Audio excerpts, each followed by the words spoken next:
All right, everybody, I am super excited. Episode 2, we are here with... All right, welcome back, everybody. Welcome back, everybody, to the YoungPro podcast. Welcome back for another episode of the YoungPro podcast. Today, I am joined with my co-host, Dustin Kupka, and we are interviewing Andy Mohnfeld. I'm doing pretty good. I'm glad to be here, guys. Thanks for the invite. Yeah, no problem. So how I actually met Andy was through his dad. The first apartment building I ever bought, which Dustin helped me out on, was with Marty, his dad. So I've met him a few times. That was 19th Street, right? Or Yeah. Okay. Yeah. At the Essex building. Oh, yeah.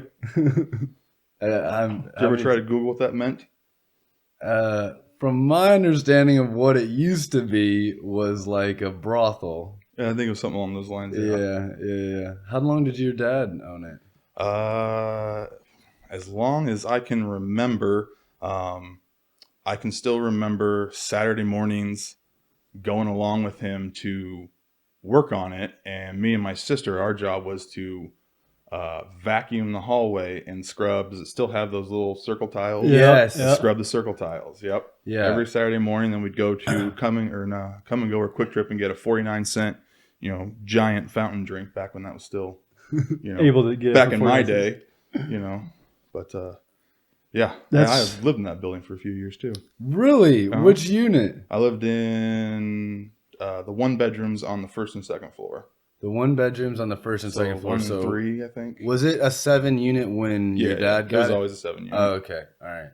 Yeah, so when I went through that and I had was trying to get the historical credits. Oh yeah, the cubes or the mosaic tile that was in there, that was a requirement that had to stay. Yeah. And it was kind of like broken up, so I was like, how the heck am I gonna replace some of these? Yeah. I remember siding the back of that building, and we had to stop because somebody came by and it's like the city does this blah blah blah blah blah, and I never got into all of that stuff with that building, but yeah, I remember that was a pain. So is that your first taste of real estate and kind of maybe pushed you towards the single family he was rentals? always, I know you've talked quite a bit. I watched some of these and I stalked you a little bit. You talk about mentors, finding the mentor quite a bit. And I can say this because it's going to be on the internet. He'll never watch it because he's 72. But, I've been fairly lucky to have him as a pretty good mentor. He definitely, I can't remember how young I was, when we're going to talk about books at some point, probably. I can't remember how young I was when he told me about Rich Dad, Poor Dad, and, dragging us along and, introducing us to that world. And, I remember him basically telling me, I bought the first house I bought, which is over by the fairgrounds, was for like $20,000.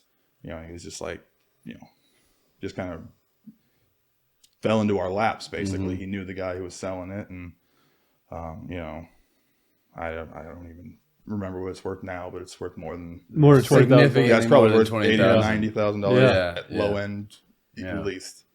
That's really cool because it makes me a bit more willing to give him compliments since you said he's not going to be watching. But so the story behind me and Marty was I bought that on contract. I had a partner that was actually in the NFL. About 4 months into it, he went through a divorce and he was the financial side. Like I was the boots on the ground. I already had the deal, had the team.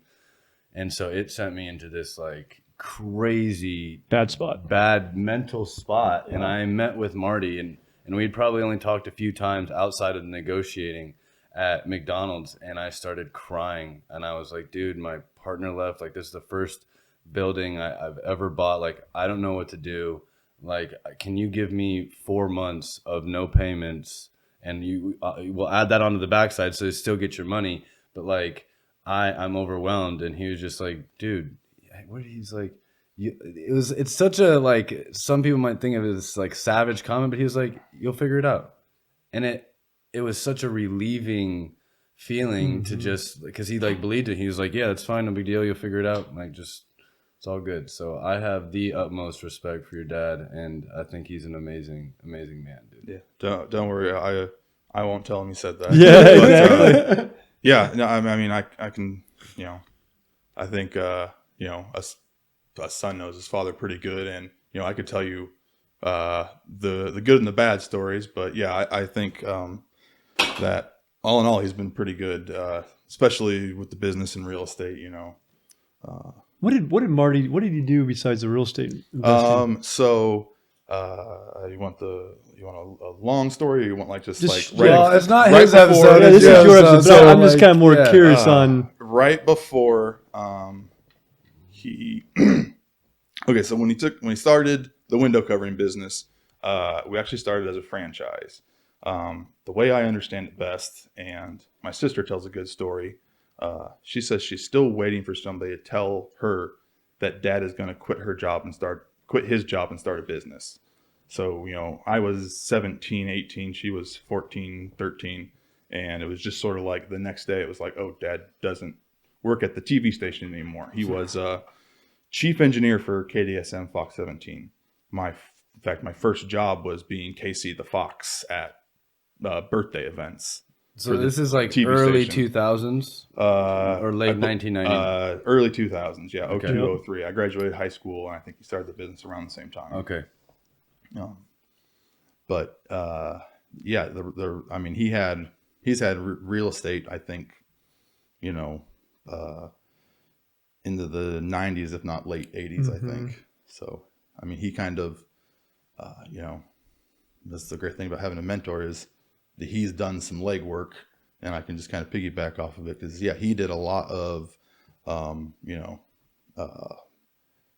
odd jobs. He was working at Drake, I think was kind of a funny thing. He was working at Drake, and you could audit any of the classes basically. So he would like sit in on accounting classes and learn about, how all that crap works. And, he was, starting a family, having kids, you need a little bit more money. And he was looking at getting, a part-time job. And he was like, well, I don't want to, have something that takes more time. And so, he's a person that's fond of saying, there's a wealth of knowledge for free at a library, and he's, I wish I was as avid a reader as he is.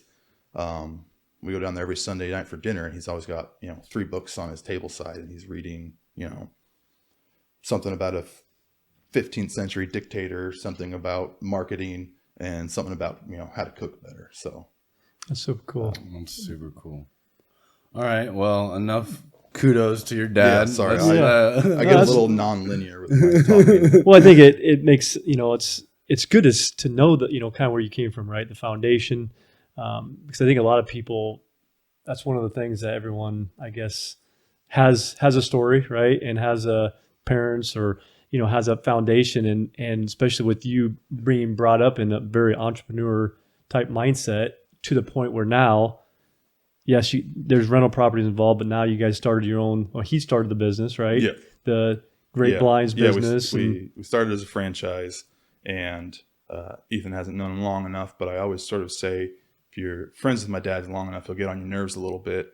And the franchise got on his nerves, and I can go into a whole spiel about that. But I think it was about 5 or 6 years in, he decided he didn't want to be part of the franchise anymore, and so it's been called Great Blinds for probably 15 of the 20 years we've been in business. And so how long after he started that business did you become a part of it as well? So I did, I've always been a work with my hands person. I did construction in the summers in high school.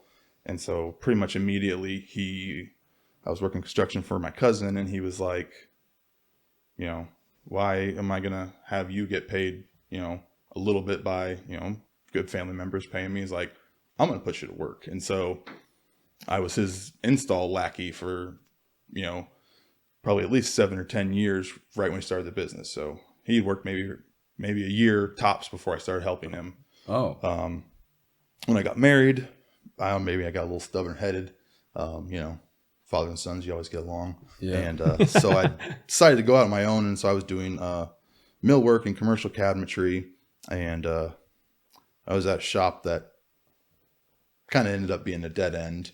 And was talking to Dad, and he was getting into his mid 60s. And so he was talking about wanting to get out, and I was talking about wanting to do something different. And so it's been about 8 years where I've been doing kind of all the day-to-day stuff. And he's been doing, accounting and the ordering. No, I do anything that's related to day-to-day stuff. He, you know, he meets with the insurance agent, but that's because that guy's a buddy of his, and Yeah. you know, whatever he wants to do, basically. That's awesome. That's awesome. So Does it feel good to kind of be able to help put your dad in that position? I mean, it's you know, it's funny. We I don't know how many little stories you want me to tell, but you know, we get along pretty good. I remember this one time we were doing an install, and you know, it wasn't going right, and we were bickering, and I'm trying to put the shade up, and he's coming over here trying to like take it out of my hands, and I forget exactly how it happened, but I have the drill in my hand, and I turn around to say something. I smack him right in the face with it, like welt or mark or something, and just immediately laughing. So like, I mean, we get along good. It's That could have went two different ways, right? It's pretty nice. You know, the relationship that we have, that I mean, it still feels like he helps me way more than I help him sometimes. But you know, I've actually never thought of it that way, and so that's like a weird level of emotion I have. Well, I mean, I think you know, Dustin and me, we do business together, but we both have, you know, I have a son that's 7 years old, and you can't like force your kids to take over the business that you built and have the same passions. But ultimately, that's my dream, and so I help take care of my parents, so like I use that as a motivation. So you're like actually doing that, so it's inspiring to me, and especially the way that you're willing to give, you know, your father praise. So yeah, dude, kudos to that. Only because it's on the internet, he won't see it. Yeah, Totally. Never tell him to his face. This never leaves this room, right? Well, I do think, you know, it's, you know, that generational, you know, family businesses is so cool, you know, and I think, you know, you see a lot with farms, you know, different people that, and those are kind of going away. Yeah. You know, these major farmers are getting bought out by huge companies. And so having those, you know, family-owned generational farmers or any type of business, really, it's just, there's something, it's like, it's the American way, right? Just special. You know, it's a big, you know, big, but it's a thing that when I'm in a home selling, and, you know, I'll say like, you know, what differentiates us from the box store, you know, or what differentiates us from, you know, a competitor that's not a box store is, you know, we've already been in business for 20 years, you know, I'm fairly certain a lot of my competitors are closer to my father's age. You know, is that, you know, I hate to think ill of other companies, but I want all their business. So, you know, is there going to be continuity in that company? You know, whereas we just had, you know, we just rolled over continuity for, you know, hopefully at least. What does continuity mean? Basically continuing. Okay. You know, him retiring, if he retires, there's no continuity. I'm here now. The business is on. Anybody who bought from my father, you know, and they have an issue, they can come to me, and I'll say, too bad that was my dad. I don't touch them. I'll take care of them. You know, like they are my own customers. So, you know, that's something that, you know, when I'm in a store, I definitely, you know, it's a good selling point. It's a good story. Yeah. Well, you certainly want to, you know, support a company that you know is going to be there, you know, in 5, 10, 15 years. Because otherwise you're like, what happens? Right. You know, especially like roofing companies. It seems like those, they're always come and go, man. So it's like, you know, if you get it's like, oh yeah, 10-year or 15-year warranty, it's like most companies aren't around for that long. So yeah. And I mean, we, you know, all of our products come with what they call lifetime warranty from the manufacturer, which covers parts, you know, but, you know, especially buying from like the box store or the .coms, if you have an issue, that means you're mailing your shade back. You know, you're mailing your blind back to the manufacturer, which is usually Mexico or California. And, you know, people who buy from us, you know, we're going to just be able to come over there and take care of them. You know, they don't have to have a 1-800 number and a order number and know what the date they bought was. You know, it's just, oh, hey, I'm going to call, you know, half the time, it's funny, half the time people don't remember my name. They don't remember the company's name, but they have me in their phone as a blind guy. And I'm, you know, I've heard all the jokes, and, you know, at this point I just kind of roll with them, but, you know, I'm just like, yep, that's me. You know, I show up, I'm like, I'm the blind guy. You know, every, you know, 70-year-old guy that lives by himself, oh, let you drive by yourself? It's like, yeah, let me do that. So Well, before we dive into the real estate, let's get like a 2 to 3 minute, overview of how you met your wife, when names of your kids, how old they are, and just like a personal overview. So, 2001 at a high school football game, I was staying with a group of buddies, and we were right on the edge of the student section. Bunch of kids yelling at me for some reason, and I start talking back to them, and then I try to like just pawn these kids off on the person behind me, which turns out to be a girl that I end up talking to the rest of the night, and then it turns out we have class together that we didn't know. So met her at a football game, saw her Monday morning, was like, oh, you're the girl that I talked to like at the football game. And then once she dumped her boyfriend, we started dating. That was 2002. We got married in 2007. My wife's name is Sarah, with an H. We have 2 daughters. Chelsea is 8 and Audrey is 5. What was the rest of the question? What does Sarah do? Sarah is a preschool teacher at St. Teresa's in the like Windsor Heights, West Des Moines area. So when she comes home, she is not prepared to deal with me because I'm not that mature. Fair enough. One of the best. I had 2 best men at my wedding, which is a long story, but one of them was like the reason Sarah has a early childhood degree is to put up with Andy. But yeah, and it's not far off. That's good. So you guys been married 16? Yeah, 16 years. We'll be 16. Yeah, August. Congratulations, man. They beat you? Right there, 17 years in July. Yeah, we So- got married at 23. Right, she went 5 years at St. Ambrose, and in that summer after she graduated. So, Wow. All right, then let's. What do Aubrey? Chelsea and Audrey. Chelsea and Audrey. What do they like to do? Chelsea is 8, and she loves to read anything that's about dragons and dinosaurs, basically, and comic books right now. Really?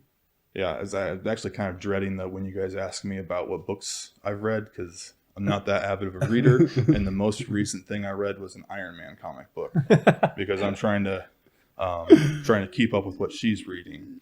Audrey is 5. She's the like tiny CEO of the family. Like she is all emotion, good and bad.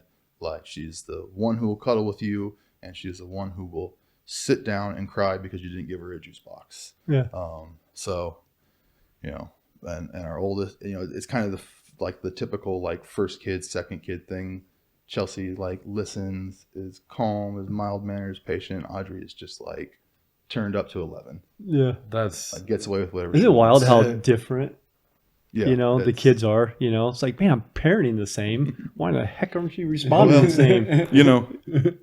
That's the thing is I don't know. I know once you get more than one, it's like you wear out a little bit. Okay, we're letting this slide. Yeah. Okay, we're letting that slide, and Conversation we're having. I have a 12-year-old and 12, 9, 8, and it's kind of a thing. Like I heard on this podcast or whatever it was. Actually, no, it wasn't a podcast. It was last night.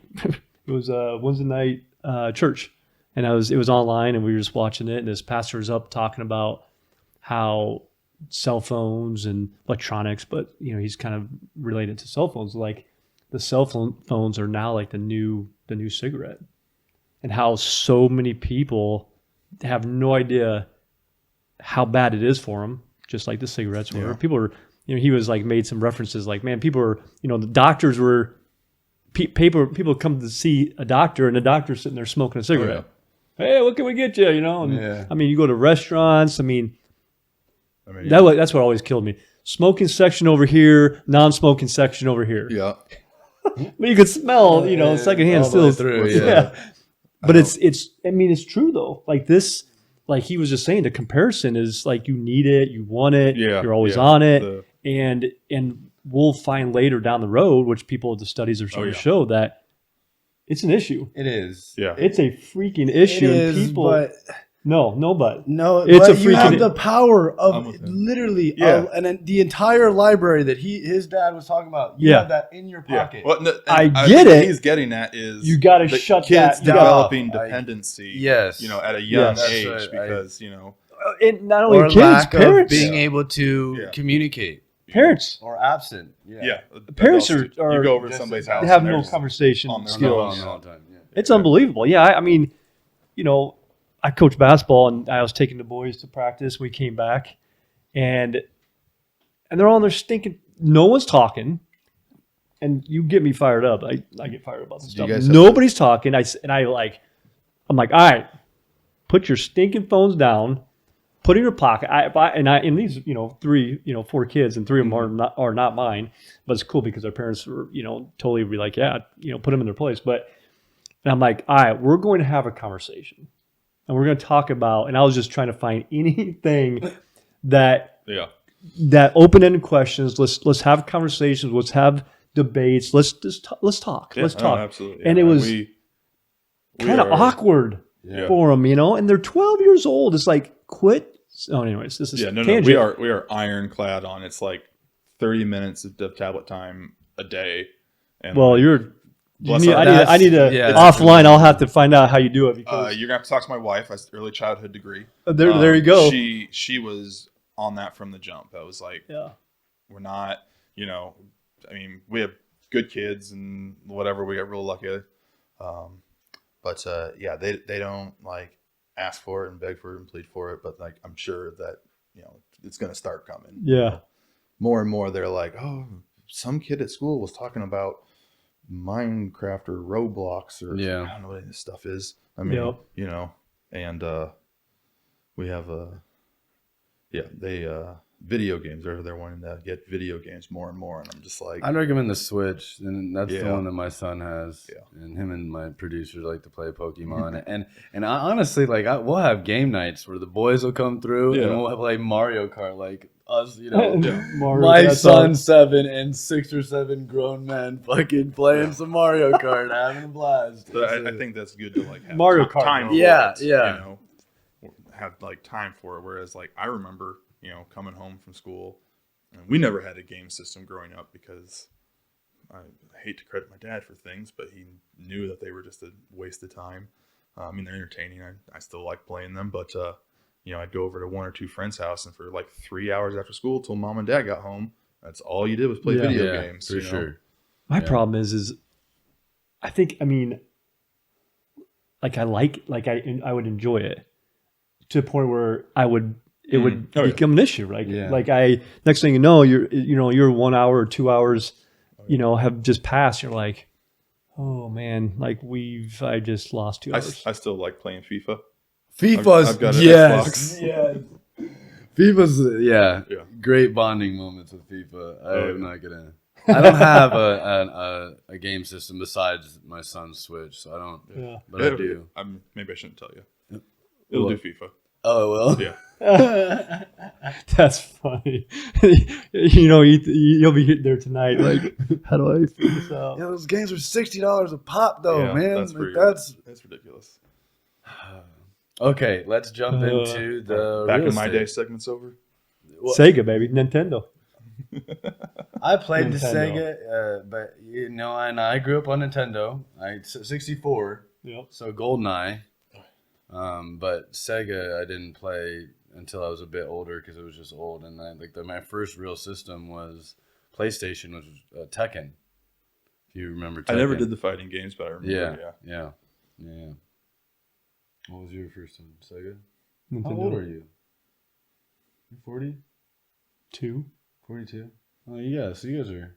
Yeah, man. We're Yeah. like a lot of wisdom right here. All right, let's get into yeah, the first rental property, and then to the last. Dive into whatever you think is the most influential one, or a story, Yeah. wins, struggles, all of it. Let's see. About the first one, I was 18. You were 18 18? or 19. I can't remember exactly. Yeah.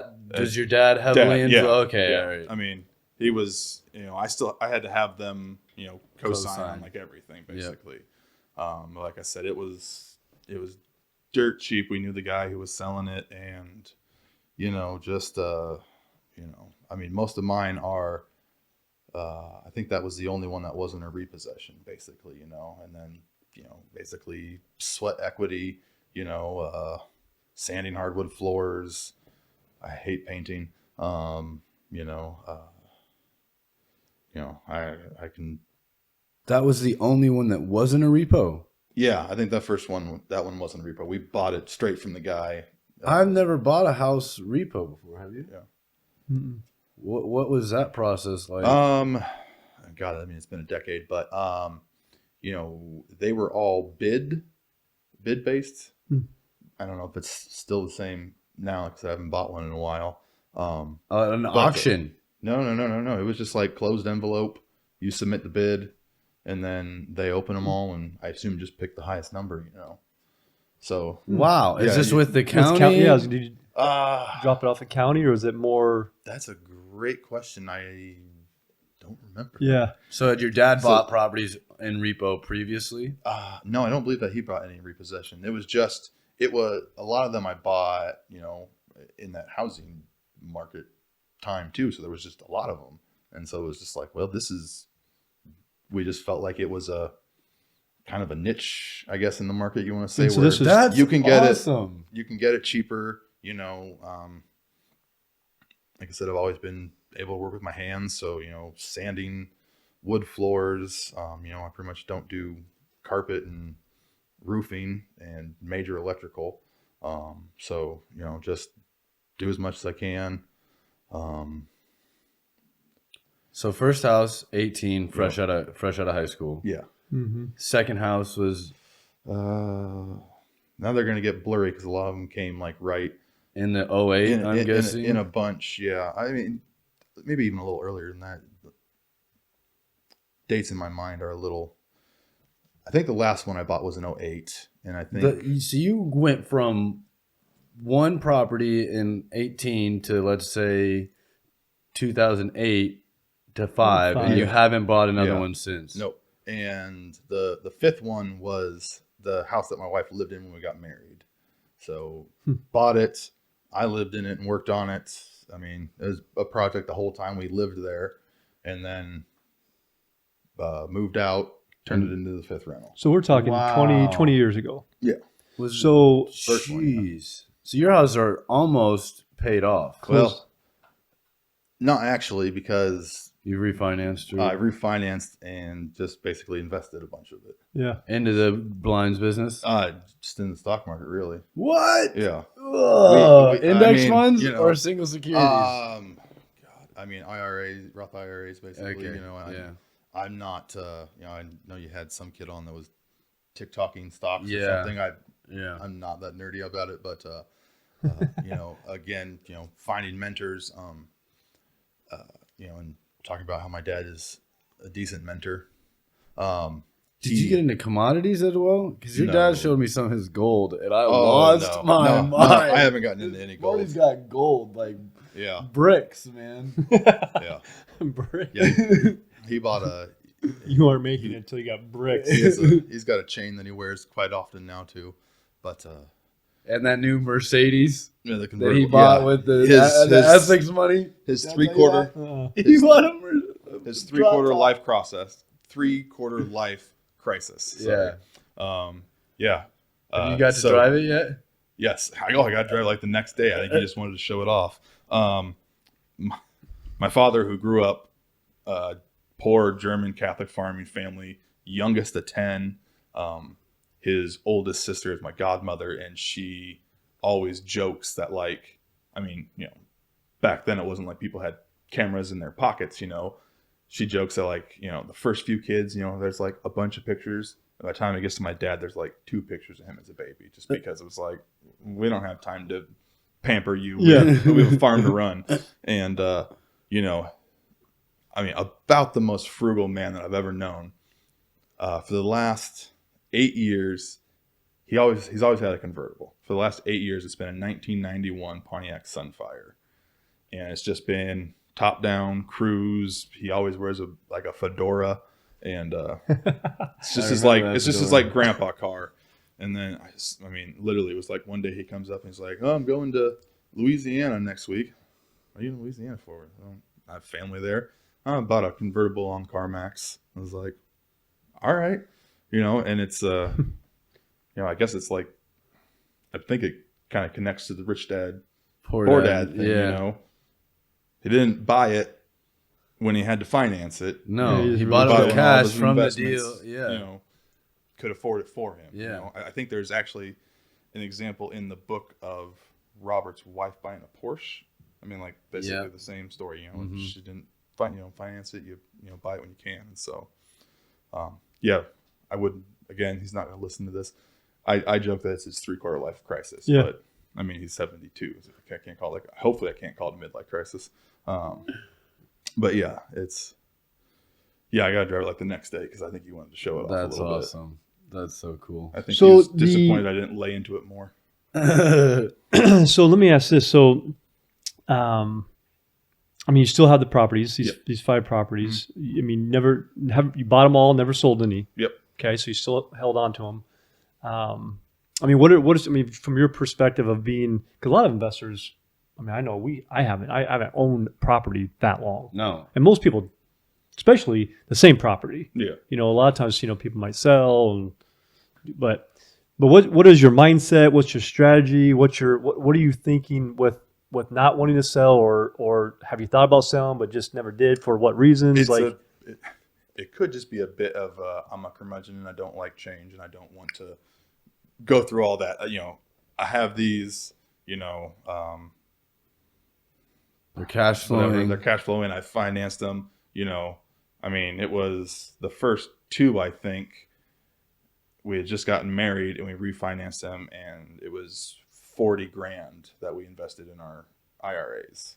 And I was like, back to the mentor thing. My dad had a Glazer Kennedy, the marketing guy, Dan Kennedy or Dan Glazer. I can't remember what his name is exactly, but he used to host these meetings that were people who subscribed to the service, basically. Okay. Investing in knowledge and whatever. And one of the guys was like a lender and kind of like a finance guy, and my dad would bring me along to the meetings to try to That's so cool. kind of open my eyes up a little bit, and got talking to the guy, and he was like, like, you could do this. And I was like, wow, I want to pay him off. I want to pay him off. And then it was like, well, I mean, I financed them long enough ago. The interest rates were, I want to say, like 3%, and God willing, the creek doesn't rise, the stock market does better than that. And so, I remember even asking my dad. I was like, I mean, it still seemed crazy to me because I was so entrenched in like, buy something and pay it off. But so just did that, and sometimes I love it, sometimes I hate it, but. I mean, you basically was able to leverage. Yeah, leverage. That's what I was about to say. The thing that when you pay off, you lose one of those sources of income. You got your cash flow, you got your appreciation, your tax deductions, and your principal pay down. As soon as you own it free and clear, you lose that principal pay down as a source. But I could understand, especially with my parents being as conservative as they are, is like why that's just got to feel great. Like I own 4 or 5 houses, free and clear. I mean, that's what most of us are taught of. Yeah. Go get a job, buy a house. That's your biggest investment. Yeah, pay it off, down. and don't have any debt. And So when did you move to the compound? That's what I call it. When I tell people about Marty, so he's got like 3 and 4 There's acres? 3 lots, and there's probably at least 3 acres. 3 lots, 2 houses. The house I grew up in, the house they built, I think, right after they got married in 80. And then in 91, they built the bigger house. Which is what you live in, right? Yeah. You live in the bigger one. The bigger house. A little after my sister was born. So he lives in a small house, you live in a big house? So, That's awesome. Right. Dad?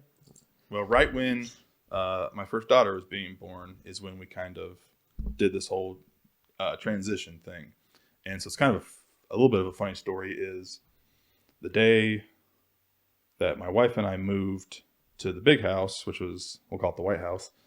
We lived with my parents for 3 weeks while they renovated the old house, the brown house, and that, because my dad kept it as a rental, and that tenant moved into our old house. So we had a weekend where Oh my gosh. I had a box truck and they had a box truck, and we were just like timing, going back and forth, to and fro like a little, I don't know, do-si-do kind of thing. So, but yeah, so just before my oldest daughter was born, so we've been there for 9 years about now. And that's in Pleasant Hill, yeah. It's a beautiful. I remember the first time yeah. you invited me out there. You took me on a tour of the vineyard. It's one of his hobbies is he grows grapes, and I'm currently doing 75 days hard, so I'm not drinking.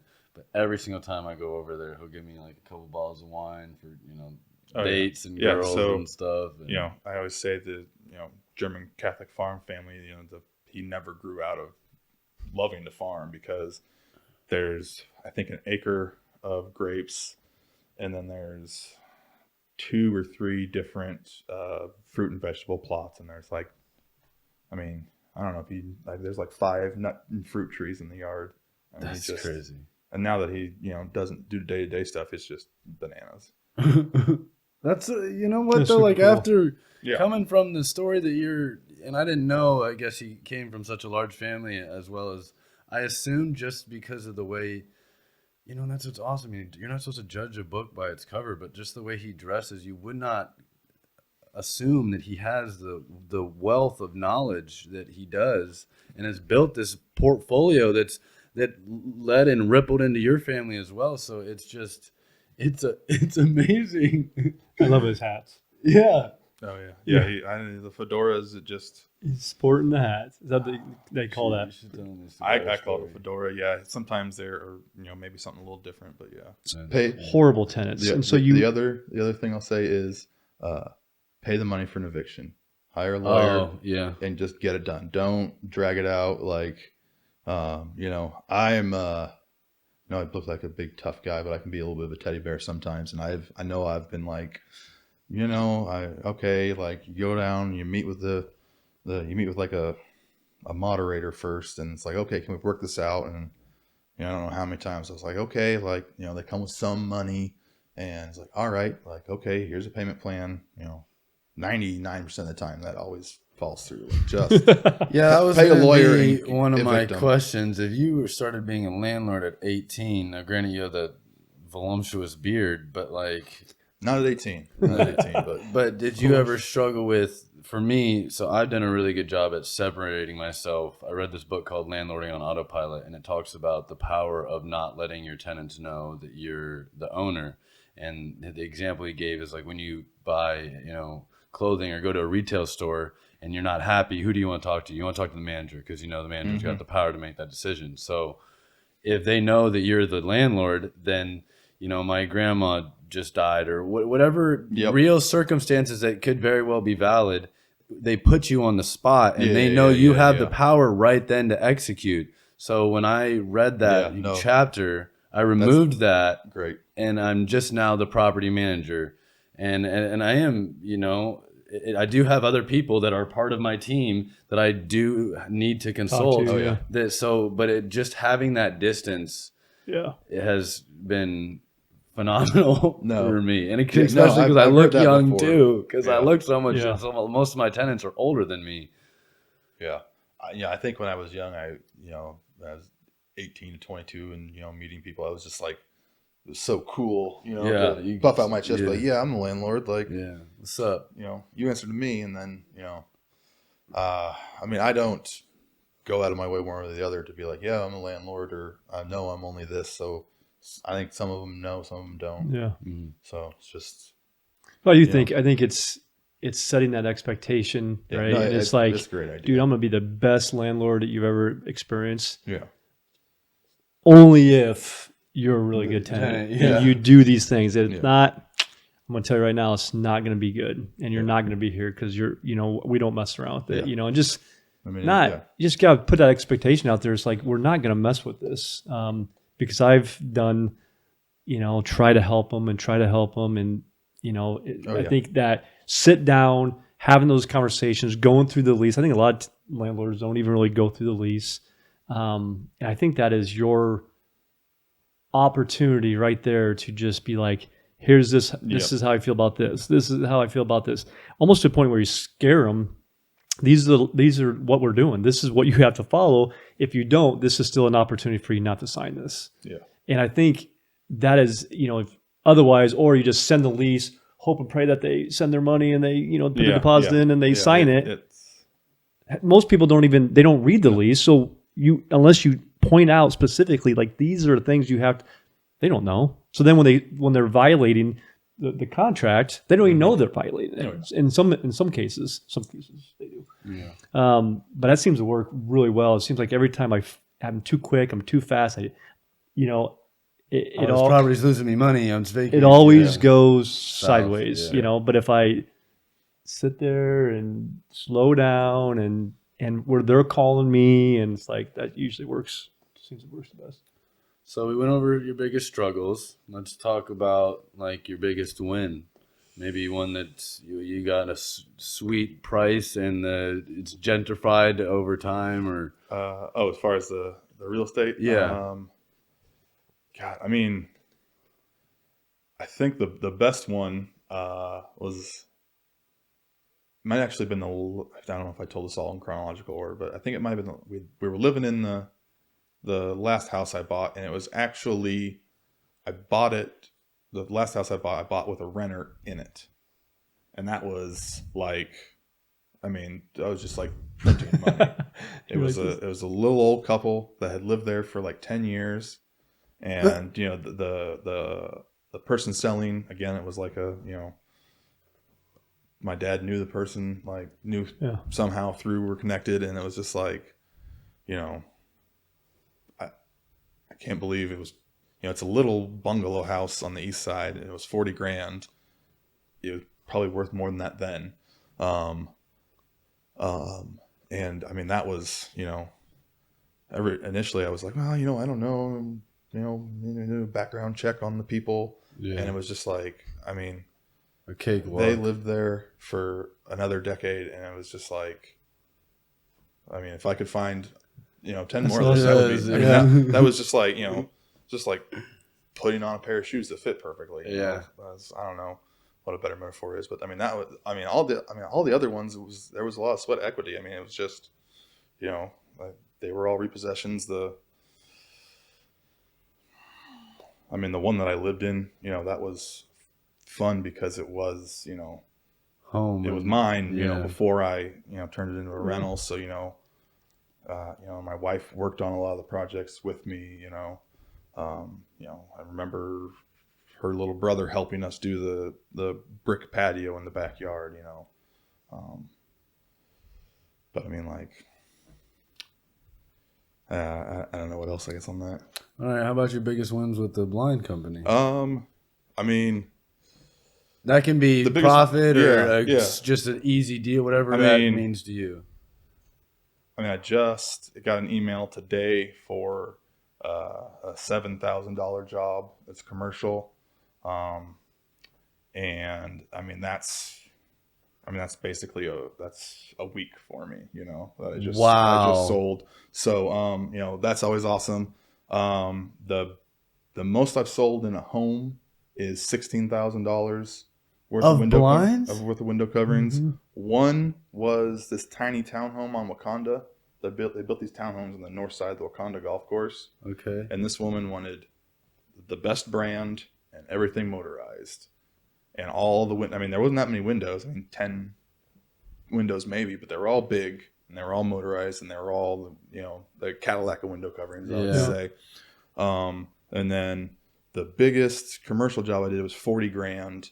And that was like a retirement center. And that was just kind of like a shot in the dark. They just called me up. And do you have employees? No. So you're a one-man job and your pops. I got the old man. And then, that is beautiful. It's kind of funny. We have like this makeshift workforce of, circling back a little bit, the grapes got to be picked. And a lot of times, there's not that many people growing grapes around here. There's not also that many people, who, have a grape picking team. And so sometimes, if he can't get there's like a couple of families that, just go around, when it's harvest time and pick a lot of the grape harvests in the area. And so sometimes if he can't get one of them, he just puts out an ad on Craigslist. And then sometimes people show up, sometimes people don't. He says, I'll pay you X amount an hour, and I'll feed you lunch. And, every once in a while when we get a good person out of that, we say, okay, we're going to, mind if we keep your number if we need, some help a with the day blinds, help yeah. installing some blinds. I have a tenant that'll have to help me, work off some rent. But I mean, $40,000 job I did with, me and my dad and 3 guys in a day. In a day? Yeah. How much? Wow. And maybe you don't want to. If you don't have to answer this, install. if you don't have to answer this, how much was the cost of materials? Cost of materials was, man, I definitely made over $10,000 on that. Jeez. Yeah, that's a win. That's a 10K day. Yeah. Yeah. That's awesome. And, I didn't really have to pay my dad. My father-in-law was one of the other people that I had help me.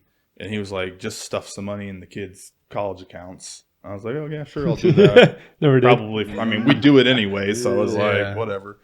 Damn kids. And then, the other 2 guys were grape picking, leftovers. Yeah. That, shot in the dark, see if they could help. So, Cool. That's awesome. yeah, I mean, I'll have a day that's just full of jobs that make, we do repairs a lot. One of the big things that we advertise for is repairs. And it's a long way to actually get leads on. I was telling the realtor here, what I want him to do is next time he goes into a house, break a blind in there and then tell them that they need to get it repaired. Call me, I'll come fix it. And the idea is kind of show the customer product knowledge while they're paying me, and then basically turn that into a lead generator. So, oh yeah, you're buying a new house, does anybody bid on, blinds or shades for the new house? And, it doesn't work all the time, but I've had, going out and charging somebody $60 to fix a blind, and then, it turns into like a $6,000 home sale. Yeah. So, All right. That's yeah. So again, I don't know much. I've done a decent amount of flips and stuff. Is it cheaper to go to Lowe's, or I guess, how do you compete with these big? So, is it because then if I bought the blind for $15 from Lowe's, I have to install it? So a little bit of it is, but a little bit of it is apples to oranges kind of thing. Anything you're buying off the shelf from a box store, a lot of times what happens is the box stores actually go to the window covering manufacturers and say, we want to sell at this price point. So if you go and you buy, I guess I'll use names, but if you go and you buy a blind from Lowe's or Menards from the same company, I can sometimes tell you the difference. Like I could tell you this one came from Menards and this one came from Lowe's, because basically Lowe's said we want to sell it cheaper, and so they manufacture it cheaper. And it basically is it's worse components. And so at the bottom, no, if you're buying something where they're cutting it to size off the shelf, you can get you can go there, they'll cut it to width, but they can't cut it to length. So you're getting a blind that fits your window width-wise, but, especially if it's a blind, it's going to have 20 slats stacked up at the bottom, And so, that's, that I'm not cost competitive on, but I'm better on quality. Mm-hmm. And so then if you go up to a lot of the box stores have something where you can sign up online, they'll send you a person to come into the home, and then that I'm competitive on because that's apples to apples. Yeah, I mean, I'm. It was interesting because I was trying to bid a remodel for another investor, and it was like 12-plex, and I actually reached out to your dad about this. I was like, hey, I need 4 32-inch blinds, and I need like 6 36-inch blinds. And I got on Lowe's and Menards because he, that's ultimately what got him talking to me about you and getting you on here. And it looked like, again, basic ass blinds at Lowe's was like $17.99, and the damn near the same one from Menards was like 34 or something. So it was almost double the price. But I mean, I couldn't tell the difference. But I guess it's interesting to hear from someone who probably has had this conversation with other and that's circling back. I think we talked about this. That's the one of the selling points for buying from a family company, buying from a small business is I know what the bleep I'm talking about. Whereas you go into whatever box store you want, and I had a customer who just called me to take out the extra slats. They bought them at Menards. Menards cut them to width. Menards can't cut them to height. So you get this giant, ugly looking stack, and they wanted them taken out. And one of them was defective. I had to go to Menards and swap it out. And I had to like pull somebody out of like paint or hardware because I spent like 5 minutes in Menards, like pushing the button for like somebody to come there. And it's just like, how does anybody buy anything? I mean, how am I losing business to these stores? So your guys more, I mean, you're full service. Yeah. I mean, Great Blinds is full service. From, you call them, you show up to the house. Yep. You take care of everything. Yeah. From come in, bring the samples, do the measurements, order the shade, receive it, install it, service it. And it can be from basic pull lever, whatever you called it, to click the button, motorized. Yeah. Blind shades, curtains, shutters, anything that covers the interior of a window, basically. It's basically 2 categories. Everything breaks down to a blind or a shade. A blind is anything that louvers, it has a vein or a slat. And then a shade is anything that's generally fabric or some type of material. You pull it up, you pull it down. It either blocks or filters the light. I hate to put you on the spot real quick, but we need a blackout for that window. Right. You think you can give us a bid? Yeah, well, I'll tell you what I tell all the little now we have like little old ladies. For $1 million, I will walk down to the factory in Mexico and make it myself. Otherwise, I can bid on it for you. Yeah. I mean, we have it's kind of a homemade. What do we just tape up some things in there to kind of deaden it a little bit?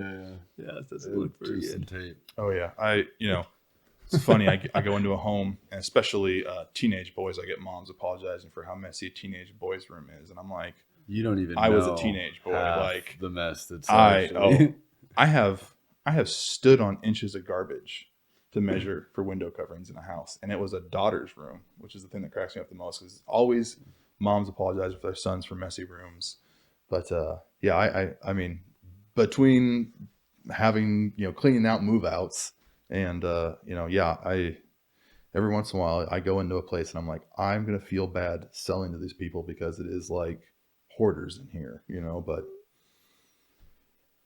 do what you can. Still, are you going to talk about yeah, I didn't get to. I mean, this is a kind of cool. Yeah, but it's a bit late. So I promised you that we'd have a green screen. We forgot the hanger, our little nail today, but this is our producer's idea where we are now, and as you were saying, like Iron Man in the Essex House, we're going to have your company logo up here for most of it, but then when something like that pops up, he'll edit it and boom, nice. There'll be a picture of Iron Man. I'll send you my Instagram and you can put some of my prints up there too. Oh, yeah, okay. All right, before I forget, you're not a big book reader, so what is something that other people value that you don't? That's how we're going to wrap today's episode up.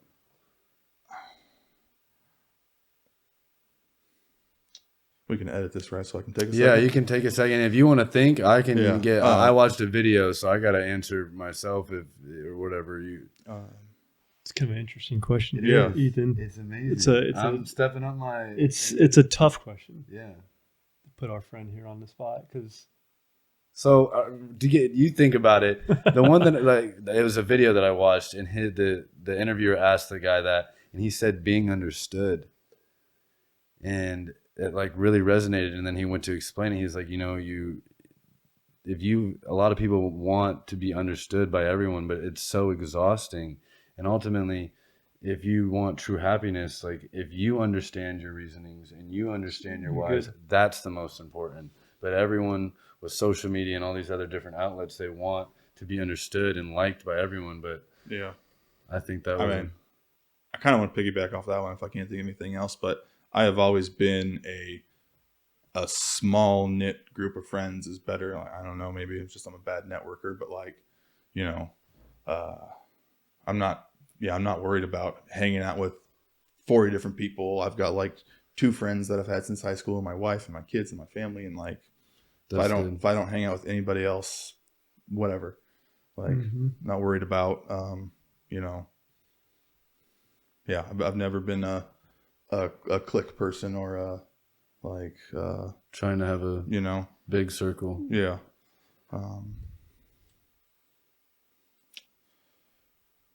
You got something? No, I don't think so. It's a good question. Yeah, it's a good. I'll be thinking about it next time. Right. Yeah. Well, you wanna cap us off? I normally let Dustin end with the cap, but this whole time I haven't had a microphone in my face since the last time I went karaoke, and so I keep thinking I need to do like bars from House of Pain, Jump Around, but I don't think that's appropriate. But I appreciate you guys having me on. I think this is cool. I was super anxious about this actually. Just inside my own head about it, like sure. And I listened to it and I was like, all right, it's gonna be pretty chill. And it's kind of funny, like you said a couple things that made me think about my dad differently, and it's gonna be really annoying going forward, but I won't repeat them to him. Except the thing about how you thought he was poor because of how he dressed. I'll probably bring that up. But no, I had a good time. I don't know.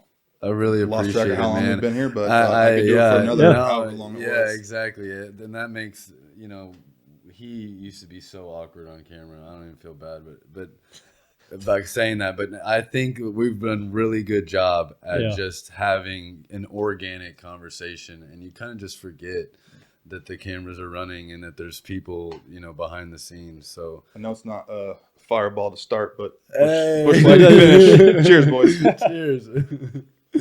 Cool. All right. Thank you so much for watching another episode. Tune in for the next one, and we'll catch you guys later.